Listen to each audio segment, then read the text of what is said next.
What's up, Ocean? You got Matt here, coach of your Montreal Milotics, bringing you our Week 9 battle for the APA Academy. Today we are facing off against the Lux, coach of the Lilycove, Lopunnicos, after I guess one of his favorite anime waifus. I don't really know the anime it's coming from, but maybe it's because I'm uncultured, who knows. But anyways, Lux is probably one of the best battlers that I know. He is a really good team builder. He also drafts really well, and his team is pretty scary. There was, however, a bit of a mix-up here, and I don't have his exact team. There were two mons on his team that I didn't know he had, and it comes into play a little bit. He brought one of them being the Avalug, but the game would have been a lot different had I knew that he made some transactions, but it's not the end of the world. It was honestly my fault. I looked at the doc, I think 2 days before our Week 9 supposedly started, to get the team and put it on Discord so I can have it where I wanted it, and I think it was updated a bit later, so it's on me, but it is what it is. Anyways, so let's just go over my opponent's team, because this is a big battle. Right now we are tied for 4th, I think, in our team, and that the way this works, again, I'll say it whenever I can, but the way the AP Academy works is there's 24 teams. Within those 24 teams, so I'm one of those 24 teams, there are 3 teams. So 3 divisions, 3 groups, whatever you want to call them. My group is the tie-dyes. Our captain is Dietite, or Dietimer, however you want to go by it, and the way it works is whichever group, whichever division, whichever captain's team finishes with the most wins or the best points, whichever the most points, whatever it is, because wins get you a point depending on your record, or the outcome of the game or something like that. You'll get a certain amount of points, and whoever finishes with the most points will get the most amount of playoff spots. So my team right now, the tie-dyes, we are in first place. We have, I think, 40 something points. So that's really solid. We're kicking butt. At one point we were doubling up the last place team. We were doing so well, but because of that, we get access to 5 playoff spots, but there's 8 of us on the team, so that means 3 of us will not be making the playoffs. Likewise, I think the team that finishes in second place will have access to 3 playoff spots, and then the team finishing in last place will have access to 1 playoff spot. So very interesting. It means your entire team has to do well, but at the same time, you have to do well within your team. And because of that, we are tied for 4th, and that means we are on the brink of playoffs. There's a chance we miss out on playoffs, even though we could be doing so well. And there's including this week, there's 4 weeks left. So if we win out, we'll be in playoffs for sure. If we lose out, we're probably not making playoffs. So we gotta be very careful and try and pick up as many wins as we can to guarantee our spot in playoffs. Because at this point, our team is pretty much guaranteed to get the 5 playoff spot. All we gotta do is win a couple games, and we should be completely locked. So very important here that we get some wins. But anyways, let's just go ahead and jump into the battle and jump into the team builder. So to start off, my opponent has a team of Magirna, Megalopony, Normal Deoxys, which is the one with 150 attack, special attack, and speed, and 50 on its defense and special defense. He also has a Crocodile with Zemus, a Rotom Heat, a Tentacruel, Serena, which he actually does not. He traded Serena for Shame. That's one thing I didn't know. He has a Noivern with Zemus, a Lycanroc Dusk with Zemus, a Ditto, an Alolan Marowak, and a Smeargle, which is actually not the case. Smeargle is in reality supposed to be Avalug. So this game would have definitely changed had I known that. His removal got a lot worse without the Serena, so I definitely would have brought rocks on my team. I did not actually bring rocks this week. I just didn't find them to be super valuable, but obviously with the Avalug, the Rotom Heat being potential walls, I should have had rocks, and it's a big deal I don't have rocks this week. But let's just go over our team. So we have a team of Ho, Tapu Koko with Zemus, Aegislash, Megaladios, Dugtrio with Zemus, Amoonguss, Miltank, Seismitoad with Zemus, Hawlucha, Bisharp, and Illumise. Now, let's check out this team. So to start off, we have our Ho here. Ho has speed for a modest Magirna, so if he's running max speed modest, we have speed for it. We always live a Rock Slide from a non-boosting Adamant Deoxys without my Charty Berry. I am Charty Berry this week. I think he'll have a Life Orb or an Expert Belt if he does come, so I should have my berry on that thing. We also live a Jollibee Crocodile's Stone Edge. We also live a Life Orb Lycanroc Dust Stone Edge with our berry. We have to have the berry. We do not live a Splinter Storm Charge. We do not live a Continental Crush. So it's very important to know. We do live Life Orb Cell Rock without our berry though, which is very nice. And we're also not 2-KO by any Megalopony attack or any non-boosting Magirna attack, except for Hidden Power Rock. That attack can actually 2-KO us. We also always KO a max HP Octoberry Magirna, and that always gets 2-KO by Sacred Fire. So this set we are running Roost, Toxic, Sacred Fire, and Brave Bird. Our next set is going to be our Aegislash, which is the Leftovers, King Shield, Swords Dance, Sacred Sword, and Shadow Sneak. I'm actually running no speed at all, just in case Trick Room Magirna comes. We will always underspeed it, no matter what, which is very nice. Magirna reaches base 65 speed, and we reach base 60. So if I'm running 0 speed investment with a negative nature and no IVs, then we will outspeed him if he does the same. We have HP and special defense. We never die to modest overheat from any Rotom heat, is in our shield form at least, unless he is like Specs or Life Orb or something. And we also never die to Jolly High Jump Kick from the Lopunny. And we're never 2KO'd by any modest Magirna attack, including Shadow Ball, by the way, which is incredible. And we're never OHKO'd by pretty much anything except for, like I said, like a Life Orb overheat or something like that, or the Shadow Bone from the Marowak or the Flare Blitz from it. So very important there. Our Aegislash is a really solid wall this game. Our next mon is going to end up being our Dugtrio here, which is Focus Sash with Earthquake, and then two moves here I'm not going to reveal because they're really important just in case we have a rematch. And we have Earthquake and Rock and 2 other moves. I'm just, again, like I said, not going to reveal them. We have Speed for, I believe, the Lycanroc Dusk, and then I'm going to, then my last little notes on this thing are just notes on these 2 moves, these 2 tech moves that I'm not going to reveal. So, sorry, not yet. Anyways, our next mod is going to be our Tapu Koko here, which is Shaka Berry with U-Turn, Nature's Madness, Roost, and Defog. This is just a way to kind of lower the HP of his team, because looking at his team, he has the Marowak, the Magirna, the Rotom, which are all really big pains, and as well as the Avalugg. So the plan is I can just Nature's Madness them and bring them down to 50%, and that way they aren't as effective walls as he wants them to be, because Marowak is a decent check to Koko. It's solid, not great, but it's okay. So I just want to make sure that I have a way, and so is Rotom, by the way. So he has 2 really solid checks to Koko in the form of his Marowak and his Rotom, which are both fire types, so they resist the Dazzling Gleam, and they are both either resisting in Rotom's case or immune to electric type moves in Marowak's case. So continuing on. We have Speed for Noivern, HP and Special Defense, so we're never OHKO'd by a non-boosting, non-special attack boosting nature from Deoxys, a Psycho Boost from Deoxys. So if he is a naive nature or a lonely nature or anything that is not a modest, mild rash, something like that, on his Deoxys, we will guarantee outspeed. So we're not outspeed, but survive as long as he's not like a Life Orb set. And that's Psycho Boost, that is his strongest attack on me. And the rest I put into my attack and defense to help with damage for U-Turn and for, I guess, surviving a hit from the Lopunny. Our next mod is going to be our Mega Latios here. Latios is a physically offensive Dragon Dance set with Earthquake, Zen Headbutt, Roost, and Dragon Dance, and this set is very fun. I have Speed for Crocodile, attack to always OHKO at max HP Magirna with +2 Earthquake, and we always live Jolly Life Orb Stone Edge into Life Orb Cell Rock from Lycanroc Dusk, and the rest is put into our special defense. So it's very important, as long as there's no rocks up on my side of the field, then if he goes for Stone Edge, we'll live the hit. He goes for a Cell Rock, we'll also live that hit. Granted, we have to be at full HP. And our final mod is going to be our Hawlucha here. We are running Acrobatics, High Jump Kick, Swords Dance, and Roost. It is an Electric Seed Hawlucha. This set is really good late game, especially with the mons that he brought. He has no, his fighting resist is the Marowak, but that's immunity rather, but it's not going to appreciate an Acrobatics, it really won't. So we have Speed here for Jolly Crocodile without a Scarf. I did this because just in case he brought the Crook, I can go into this thing if I found out it's not Scarf, and I can just click High Jump Kick, and I could just get a KO basically, unless he goes into the Marowak.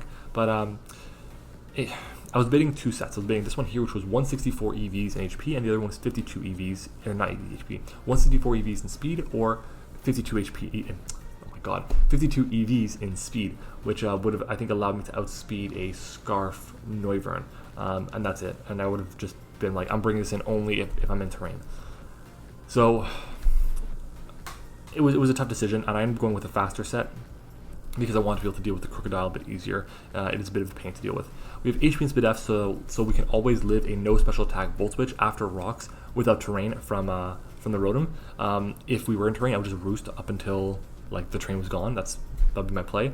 At that point, he wouldn't be doing enough to do over half to me, so we can always make sure we'd be at full. Yeah, we have Swords Dance and High Jump Kick, which is our best chance to OHKO everything. I would have loved to run Drain Punch, but I don't feel like having Drain Punch is my best bet, especially with his mons being so bulky and being able to take hits, so I want to have High Jump Kick there. And we have HP and Defense, so we are never 2KO'd by a Jolly Crocodile's Stone Edge. That's our team. 10-minute team builder. Let's just go ahead and we will jump into the battle. Looking at what he brought, I think my best lead is going to be my Coco here. It allows me to really scout what he wants to do. I can chip down his Rotom if that's what he decides to lead with. I can U-turn out on something that might KO me. So the good news is I do have the Shuckaberry to deal with any potential shenanigans that might be going to come out, any ground moves that might be going to come out. But anyways, he's going to lead with Ains here, which is going to be his Marowak, which is kind of the last thing I want to see. This thing's Flare Blitz could KO me, this thing's Shadow Bone could KO me if he's Shuckaberry. So what I'm going to do is I'm actually going to go for the U-turn here, and I believe I'm going to U-turn out and go into my Dugtrio because he'll knock me onto my Sash, but Earthquake will then KO him, which is nice. So that's kind of my plan. I'm going to go into Dugtrio here. Again, like at this point I'm thinking like, okay, my Dugtrio Sash is lost and there's nothing I can do about it. He's going to go for Sub though. And like, interesting. I'm going to go for the Earthquake here. I'll break the Sub. Again, I'll live whatever he wants to go for, and I should be fine because I have my Focus Sash. So I go for the Earthquake here. I break his Sub, obviously, and he's going to be able to actually go for the Boomerang. And luckily for us, he does miss it because Boomerang could have KO'd us, which is very scary. I go for the Earthquake here, and he switches out, and I'm thinking like, okay, so he's Shed Shell. All right. Completely forgetting the fact that Ghost types are immune to Shadow Tag. Yeah. Just terrific. Anyways, he goes into the Avalugg here, and this game again would have been so different because at this point in time, I'm going to pause because at this point in time, I would have not had my two little tech moves. I would have had Stealth Rocks on this thing, and I would have clicked Rocks. But again, it doesn't matter too much. It is what it is. I would have gone 25% off on maybe 3 or 4 of his 6 Pokemon, and yeah, whatever. I'm going to switch out though. I'm going to go into my Latios here, I think, or I'm going to go into my Aegislash here, picking the Ice move. He's actually going to, I guess, predict that, and he's going to go with the Earthquake. And Earthquake is going to do a 10 damage for me, but luckily for us, it's barely a 3 KO if he is a no investment set. But he does crit us here, so I guess that makes up a little bit for the missed Boomerang, just a little bit. And I'm going to, I believe, do I switch out or do I attack? I think I just King Shield here. I King Shield to get recovery back and kind of to scout, and he goes into his Rotom here, so that's okay. I get recovery back from my leftovers. We're back at over half. And I'm going to go for another King Shield here, and that'll allow us to scout what this Rotom wants to do. Obviously, if he goes for Will-O-Wisp, we'll be affected by that, which would really suck. But I'm hoping that he just tries to go for the Overheat or the Volt Switch or something. And yeah, so anyways, he goes for Volt Switch here. I'm thinking, okay, that's cool. And I think he's going to go for the Overheat. So let me switch out and we go into my Latios here. So again, I'm really hoping that he doesn't have the Toxicom set, because if he doesn't, then my Latios is a great wall for this thing. So I go into my Latios here, again, praying he doesn't have Toxic. He goes for the Overheat here, so thankfully my plays end up working out. And we are going to take nothing from that, and it kind of reveals that he's got like no special attack investment, like at all, so that's very nice. He's going to stay in though as I Mega Evolve, and my play here is to go for the Zen Headbutt. So I feel like Zen Headbutt is the best option for this because it'll allow me to chip it down. Obviously Earthquake wouldn't touch it, but I didn't feel like Dragon Dance was the safest play because of the toxic potential, which he does reveal there. So the good news is this Rotom is chipped down a little bit, and we can really wear it down now. If I had been a special set, this would have been obviously a little bit nicer because we would have done a bit more because he kind of reveals to be physically defensive. We've done like 50% with Psychic, and we could potentially 2 a KO'd. But instead we're looking at maybe 3 KOing, as we do end up getting a flinch there, which is going to be a very common theme in this battle. So he's going to switch out. I'm going to switch out now to avoid the toxic damage. He's going to go for the Volt Switch, and that's what I'm thinking he's going to do. I'm thinking he's going to go for Volt Switch, and we're going to be fine here, and I can go for a Rock Slide now, as he does go for the Volt Switch. So that's fantastic. We are playing around with our Dugtrio really well, and he's going to switch out now, and he's going to go into, I believe, he goes into his Avalugg. So Avalugg is here. It's going to take a Rock Slide. Rock Slide is going to do like 30% at most. Yeah, not even. It does like 25%. So that's insane. I'm going to go for another Rock Slide though. All I'm trying to do is get chipped down to my Sash so I can reveal my tech and be good to go. So at this point here, we do end up, flinching him. That's 2 flinches, and we're going to go for another Rock Slide here. He doesn't reveal to be buried or something, so I'm going to go for Rock Slide. We don't get the KO, and he's going to go for Recovery here, except he gets flinched again. That's 3 flinches, and because of that, I can KO this thing. So 1, our Dugtrio managed to get rid of the Avalugg because of flinches. 2, we still have our Sash intact, and it doesn't look like he's going to be able to get rocks this game.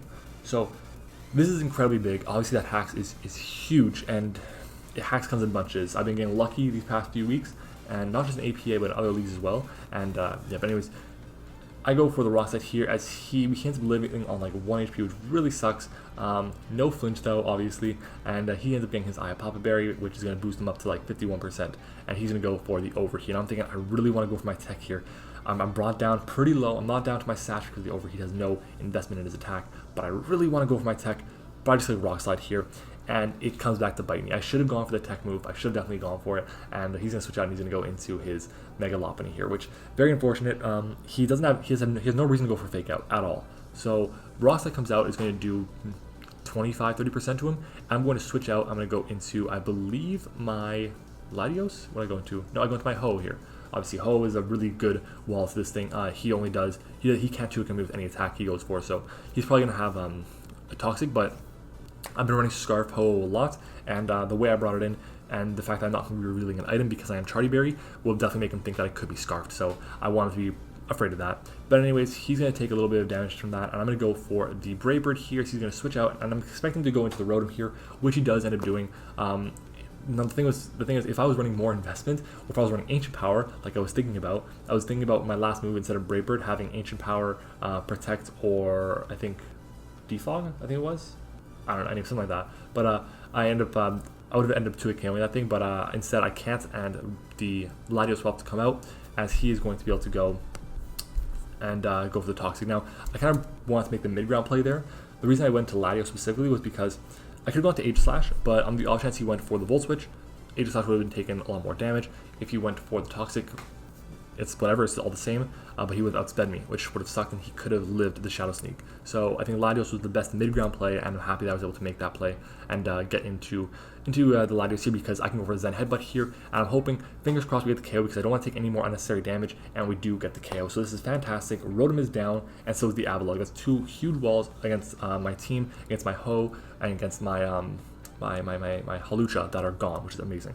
But in comes the Magearna. Now this thing is scary. I'm going to go for the Earthquake though. We outspeed it. I'm just waiting for him to get the KO on me so I can go into my Ho and I can outspeed and get the KO. We do over half, which is nice. My set worked. We 2-hit KO him without investment, but he goes for Trick Room, and I'm thinking, shit. Alright. He might go for Ice Beam, he might go for Shadow Ball, but I do know one thing.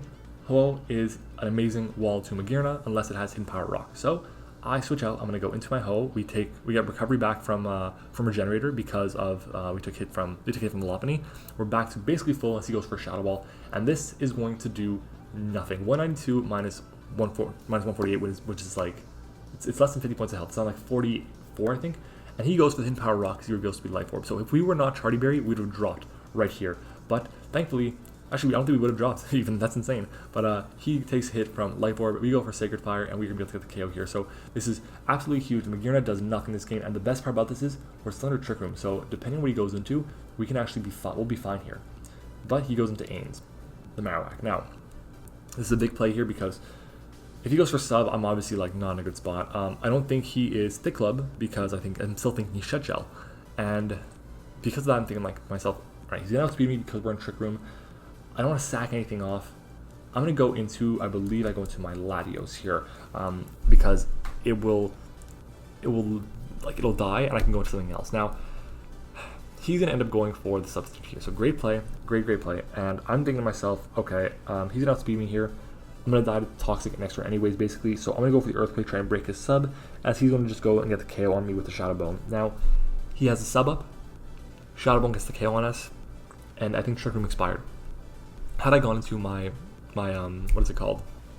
My Aegislash on this thing, then I assume he'd not gone for Shadow Bone, then we would have been able to stall the Trick Room with Protect, or with King Shield rather. But I go with the Earthquake here, and we're gonna be able to get the KO on this thing. Now the reason I went to this specifically instead of the Latios first, because I honestly don't know. This thing had Protect as well. That was one of its tech moves, and the fact that I didn't do that kind of cost me, I guess, my Latios and my Dugtrio on top of it. So I don't know. Either way, we end up losing 2 mods to the Marowak here, as I can bring in my Ho here and just click Brave Bird. So I'm going to go for the Brave Bird here, as he's going to switch out and he's going to go into his Lycanroc here. Now Lycanroc, it resists Brave Bird, it also resists Sacred Fire. So it's not going to do too much damage to him, and I'm thinking to myself, I'm in a good spot here. All I got to do is just sack off my Koko, get my terrain up, and I will win the game. So that's what I plan to do. he's going to take damage from the Brave Bird. I take damage from recoil. I'm going to switch out now. I'm going to go into my Coco here. I'm thinking to myself, I got this. I got this in the bag. There's nothing you can do to me. Terrain is up now. Halalucha's in. And at this point in time, I'm going to have to cut out some commentary because he goes for Splintered Storm Shards. So I will see you guys in a second. Alright, I'm back. And Coco goes down. And one thing that I didn't notice, Terrain is gone. So this is huge because Halalucha does not outspeed the Lopunny anymore. And we don't get our boost from +1 in defense. We also don't get the boost in attack for acrobatics. This is, oh god. Halalucha comes out, and I go for the acrobatics, predicting him to switch out. And I predict him to go into the Marowak, but instead he goes into the Lopunny, which is fantastic for me because acrobatics should still get the job done, even though it's only a base 55 attack move now. So acrobatics comes out, and we do get the KO on him. Really good. He could think I outspeed his Lycanroc, but at this point in time, he's going to go into Ains, which is going to be his Marowak here, and I'm going to go for the acrobatics here.